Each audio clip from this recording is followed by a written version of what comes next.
Hi friends, welcome back to our channel. ఈరోజు నేను చూపించబోయేదండి ఆకుకూరతో చేసినటువంటి రోటి పచ్చడి. ఫ్రెండ్స్, ఆ ఆకుకూర ఏంటో కూడా నేను ముందు మీకు వీడియోలో అయితే చూపిస్తాను.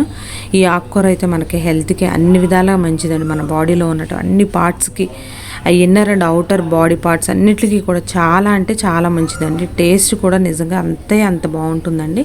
ఒకసారి తప్పకుండా ట్రై చేయాల్సినటువంటి పచ్చడి అయింది. ఎవరైతే నా ఛానల్ని ఫస్ట్ టైం చూస్తున్నారో ఒకసారి సబ్స్క్రైబ్ అయితే చేసేయండి ఫ్రెండ్స్. అలాగే పక్కనే ఉన్నటువంటి బెల్ ఐకాన్ని క్లిక్ చేస్తే దానిలో ఉండే ఆల్ ఆప్షన్ క్లిక్ చేయడం వల్ల నేను పెట్టే కొత్త వీడియోస్ అన్నీ మీ ఫోన్కి వస్తూ ఉంటాయి ఫ్రెండ్స్. సో ఇదిగోండి, ఈ ఆకుకూర గుర్తుపట్టారా? ఇది కొంతమందికి తెలియదండి. దీన్ని పొన్నగంటి ఆకు అంటారండి. యాక్చువల్గా ఇది మా కుండీలో మేము చిన్న 2 మొక్కలు వేసుకుంటే చూసారా, మనకి ఇప్పుడు వర్షాకాలం కాబట్టి ఈ ఆకుకూరలు అనేవి చాలా ఫ్రెష్గా ఉంటాయి. చూసారా ఎంత ఫ్రెష్గా ఉందో. నేను ఈ ఆకుకూర అయితే మేము ప్రతి దాంట్లోనూ వేసుకుంటాం ఫ్రెండ్స్. చట్నీ చేస్తాం, పప్పులో వేసుకుంటాం, అలాగే దోశల్లో వేసుకుంటాం. చూసారా, ఇప్పుడు నేను చేసేది పచ్చడి కాబట్టి నేను కాడలతో సహా తీసేసుకుంటున్నాను. మనం పప్పు అలా చేసుకున్నాం అనుకోండి, ఓన్లీ ఆకులు తీసుకుంటే సరిపోతుంది. ఇప్పుడు పచ్చడే కాబట్టి నేను కాడలతో సహా కట్ చేసి పెట్టేసుకున్నాను. సో ఇప్పుడు ఒక బాండీ పెట్టేసుకొని, బాండీలో ఒక 2 టేబుల్ స్పూన్ ఆయిల్ అనేది యాడ్ చేసుకోవాలి.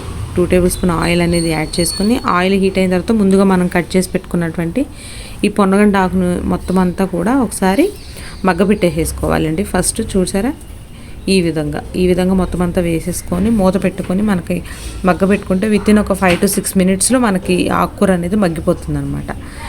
ఇలా మగ్గుతున్నప్పుడు మనం ఒక 2 టొమాటోస్ అండి, 2 పండిన టొమాటోస్ తీసుకొని ఆ ముక్కలను కూడా దాంట్లో వేసేసుకున్నారనుకోండి, ఈ ఆకుకూరలో ఉన్నటువంటి వాటర్కి మనకి టమాటాలన్నీ చక్కగా మగ్గిపోతాయి అన్నమాట. సో చూడండి, టమాటాలన్నీ కూడా మగ్గిపోయినాయి కదా. ఇలా మగ్గిపోయిన తర్వాత దీనిలో ఇప్పుడు మనకి రోటి పచ్చడి అంటున్నాం కాబట్టి దీనిలోకి మనం కొంచెం పులుపు కోసం చింతపండు అండి, ఒక పెద్ద ఉసిరికాయ సైజ్ అంతా నేను చింతపండు కూడా యాడ్ చేసేసుకుంటున్నాను. ఇది కూడా యాడ్ చేసేసుకొని మనకి ఆకుకూర అనేది కొంచెం మగ్గనివ్వండి. అట్లా 1 or 2 మినిట్స్ మగ్గిన తర్వాత పక్కకు తీసి పెట్టేసుకోవాలి.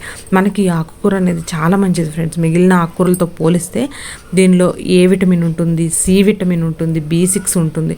సో ఇది మనకి మన బాడీలో ఇమ్యూనిటీని కూడా పెరిగేలా చేస్తుందండి. అలాగే మన బాడీలో ఉన్నటువంటి బోన్స్ని స్ట్రాంగ్గా ఉండేలా చేస్తుంది.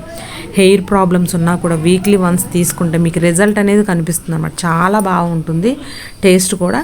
సో చూడండి, ఆకుకూర పక్కకు తీసేసుకున్నాం కదా మగ్గిన తర్వాత, దీనిలో ఇంకొక టేబుల్ స్పూన్ ఆయిల్ అనేది యాడ్ చేసుకొని ఒక 7 నుంచి 8 ఎండుమిర్చి, అలాగే 1 టేబుల్ స్పూన్ పచ్చిశనగపప్పు, ఒక 1/2 టేబుల్ స్పూన్ మెంతులు కూడా యాడ్ చేసుకొని వేపుకొని పక్కన పెట్టుకొని చల్లారి పెట్టుకోవాలి. ఇప్పుడు ఒక మిక్సీ జార్ తీసుకొని దీనిలో నేను ఒక 1/2 అండి కొబ్బరి చిప్ప, పచ్చి కొబ్బరి తీసుకున్నాను. అలాగే జీలకర్ర, వెల్లుల్లి, కొంచెం ఉప్పు అనమాట. ఉప్పు కూడా యాడ్ చేసుకొని మనం ఎండుమిర్చి వేపుకున్నాం కదా దాన్ని కూడా యాడ్ చేసేసుకొని కొంచెం ముందు వీటిని మనం గ్రైండ్ చేసేసుకొని పక్కన పెట్టేసుకోవాలి. అప్పుడు మిగతా ఆకుకూరతో పాటు మనకి ఇది గ్రైండ్ అవ్వడానికి టైం పడుతుంది కాబట్టి ముందు ఈ విధంగా గ్రైండ్ చేసుకోవాలన్నమాట. తర్వాత ఈ ఆకుకూరను కూడా వేసేసుకొని గ్రైండ్ చేసుకోవాలి. సో వీక్లీ వన్స్ అన్నా మీరు ఈ ఆకుకూర తీసుకుంటే నిజంగా ఫ్రెండ్స్, మన చిన్నపిల్లలు ఉంటారు మన ఇంట్లో, వాళ్ళకు కూడా చక్కగా మనం పెట్టే ఫస్ట్ ముద్దలో కొంచెం ఈ చట్నీ వేసి కొంచెం ఒక స్పూన్ నెయ్యి వేసి పెట్టారంటే టేస్ట్ కూడా మనకి గోంగూర చట్నీ ఉంటుంది చూసారా, సేమ్ అలాగే ఉంటుందండి. చాలా బాగుంటుంది. మెయిన్లీ ఏంటంటే దీనిలో ఉన్నటువంటి విటమిన్స్, ఫైబర్, అలాగే వెయిట్ లాస్ అవ్వాలనుకున్న వాళ్ళకు కూడా ఈ ఆకుకూర చాలా బాగా రిజల్ట్ ఉంటుందండి. మీరు వాడినట్లయితే వీక్లీ వన్స్ అన్నా తీసుకోండి ఆకుకూర. ఎవరైనా హెల్త్కి అయితే చాలా బాగుంటుంది. అలాగే పోపు పెట్టేసుకోండి. ఇంకా ఫైనల్గా మనకి పొన్నగంటి ఆకు పచ్చడి అయితే రెడీ అయిపోయింది. సో ఇంకెందుకు లేట్, మీరు కూడా ఒకసారి ట్రై చేసేయండి. మీకు ఎలా కుదిరిందో నాకైతే కామెంట్ చేయటం మర్చిపోకండి ఫ్రెండ్స్. ఇలాంటి వెరైటీ రెసిపీస్ కోసం మన ఛానల్ని సబ్స్క్రైబ్ చేయటం మర్చిపోకండి ఫ్రెండ్స్. Thanks for watching.